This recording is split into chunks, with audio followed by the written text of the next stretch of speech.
এই মুহূৰ্তত এটা বিশেষ খবৰ যেহেতু যোৰহাটৰ বাইপাছৰ ভোগদৈ দলঙৰ সমীপত পুৱাতে উদ্ধাৰ হৈছে এগৰাকী যুৱতী অচেতন অৱস্থাত আৰু কলেজৰ ইউনিফৰ্ম পৰিহিতা যুৱতীগৰাকীৰ ঘৰ উত্তৰ পশ্চিম যোৰহাটৰ বাঘমৰাৰ সুস্মিতা দত্ত বুলি জানিব পৰা গৈছে। তেওঁ যোৰহাটৰ জগন্নাথ বৰুৱা মহাবিদ্যালয়ত অধ্যয়নৰত বুলিও জানিব পৰা গৈছে আৰু গৰু চৰাবলৈ যোৱা লোকে যুৱতীগৰাকীক ভোগদৈ নৈৰ কাষত অচেতন অৱস্থাত প্ৰত্যক্ষ কৰি ততাতৈয়াকৈ যুৱতীগৰাকীৰ পৰিয়ালক খবৰ দিয়াৰ পিছতেই যুৱতীগৰাকীৰ পিতৃ আৰু স্থানীয় ৰাইজে যুৱতীগৰাকীক যোৰহাট চিকিৎসা মহাবিদ্যালয় ইতিমধ্যে ভৰ্তি কৰিছে আৰু যুৱতীগৰাকী কি কাৰণত এনেধৰণে আচলতে অচেতন অৱস্থাত পৰি থাকিব লগা হ'ল সেয়া এতিয়াও স্পষ্ট হোৱা নাই আৰু এই ঘটনাই ইতিমধ্যে যোৰহাটত চাঞ্চল্যৰ সৃষ্টি কৰিছে। আমি পুনৰ জনাইছোঁ এই মুহূৰ্তত এটা বিশেষ খবৰ যিহেতু যোৰহাটৰ বাইপাছৰ ভোগদৈ দলঙৰ সমীপত পুৱাতে উদ্ধাৰ হৈছে এগৰাকী যুৱতী অচেতন অৱস্থাত আৰু কলেজৰ ইউনিফৰ্ম পৰিহিতা যুৱতীগৰাকীৰ ঘৰ ইতিমধ্যে উত্তৰ পশ্চিম যোৰহাটৰ বাঘমৰাৰ সুস্মিতা দত্ত বুলি জানিব পৰা গৈছে আৰু তেওঁৰ যোৰহাটৰ জগন্নাথ বৰুৱা মহাবিদ্যালয়ত অধ্যয়নৰত হৈ আছে। গৰু চৰাবলৈ যোৱা লোকে প্ৰত্যক্ষ কৰিছিল পুৱাতে যুৱতীগৰাকীক আৰু তাৰ পিছতেই অচেতন অৱস্থাত প্ৰত্যক্ষ কৰাৰ পিছতে আচলতে যুৱতীগৰাকীৰ পৰিয়ালক খবৰ দিয়া হৈছিল। তাৰ পিছতে ততাতৈয়াকৈ যুৱতীগৰাকীৰ পিতৃ আৰু স্থানীয় লোকে যুৱতীগৰাকীক যোৰহাট চিকিৎসা মহাবিদ্যালয়ত ইতিমধ্যে ভৰ্তি কৰোৱা হৈছে বুলি জানিবলৈ দিছে আৰু যুৱতীগৰাকী কি কাৰণত এনেধৰণে পৰি থাকিব লগা হ'ল সেয়া বৰ্তমানেও স্পষ্ট হোৱা নাই।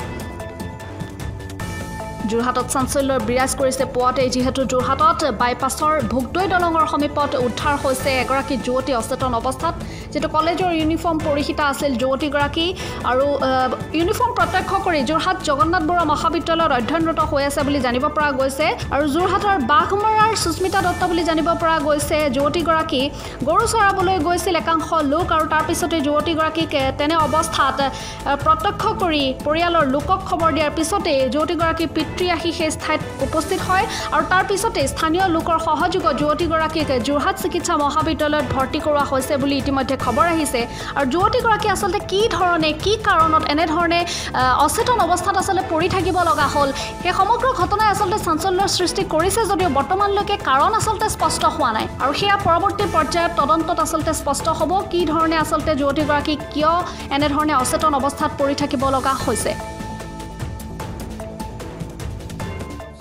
ছোৱালীজনী ফুটপুচ কৰিলে মোৰ লগত দুজন মানুহ আছিলে বাৰু মই বালি পেলাবলৈ গৈছিলো মানুহজনৰ ভাগৰ নম্বৰটো ললে ফোন কৰিলে ফোন কৰাৰ পিছত ঘৰৰ মানুহ আহিলে ঘৰৰ মানুহে তাৰপিছত তেওঁ উদ্ধাৰ কৰিলে নে গম নাপাওঁ মই আপোনাৰ মেডিকেললৈ লৈ গৈছে। ছোৱালীজনী কেনেকে পৰি আছিলে? ছোৱালীজনী আপোনাৰ তললৈ বুকুখন দি পেলাই পৰি আছিলে আৰু কলেজৰ ড্ৰেছত আছে? কলেজৰ ড্ৰেছত আছে। আপোনালোকে সুধিছিলে নেকি কি হ'ল কি কথা? নাই সোধা নাই। দিগন্ত বোলাজনে সুধিছিলে নেকি? নাই সেইজনক আমি দেখাই নাই পোৱাই নাই। তেওঁ নাম্বাৰ দিলে ছোৱালীজনীয়ে নাম্বাৰ দিলে নম্বৰটো মানে ফুপাই মেলি যেনে তেনেহে দিছে নম্বৰটো যেনে তেনে দিছে।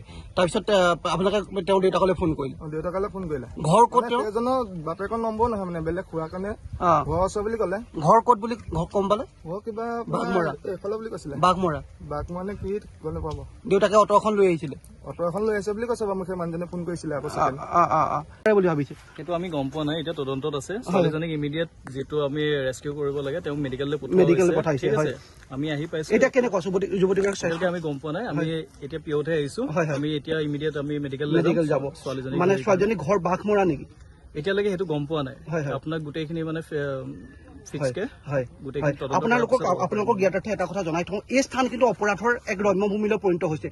দিছৈনগৰ হত্যাকাণ্ডৰ অনিমেষ বৰুৱাৰ হত্যাকাণ্ডৰ ঘটনাৰ প্ৰায় 500 মিটাৰ আঁতৰত এই ঘটনা সংঘটিত হৈছে। এই স্থান কিন্তু আৰক্ষীৰ চোকা দৃষ্টি লাগিব, নহলে কিন্তু এনেধৰণে ঘটনা সংঘটিত বাৰে বাৰে হৈ থাকিব। চাওক এতিয়া স্থানীয় লোকে কৈছে 8-9 বজালৈকে ইয়াত যুৱক যুৱতী আহি পেলাই অশালীন কাম কৰে বুলি ইতিমধ্যে প্ৰত্যক্ষদৰ্শীয়ে কৈছে। আপোনালোকে কিবা ব্যৱস্থা গ্ৰহণ কৰিব ইয়াৰ ওপৰত? অভিয়াছলি নিশ্চয় ব্যৱস্থা গ্ৰহণ কৰিম। যদি এতিয়া আমি গম পাইছো যে এনেকুৱা কাম চলি থাকে নিশ্চয় সেইখিনি পদক্ষেপ লোৱা যাব।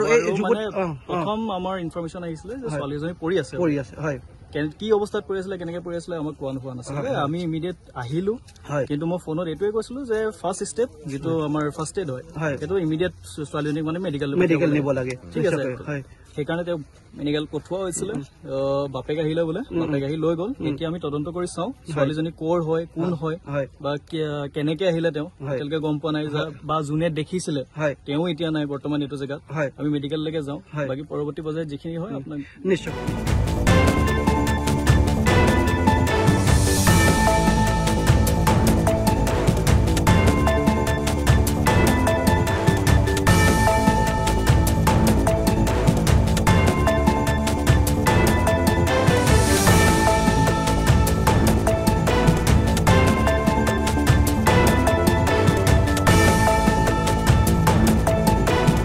ব্যুৰো ৰিপৰ্ট দাপোন টাইমছ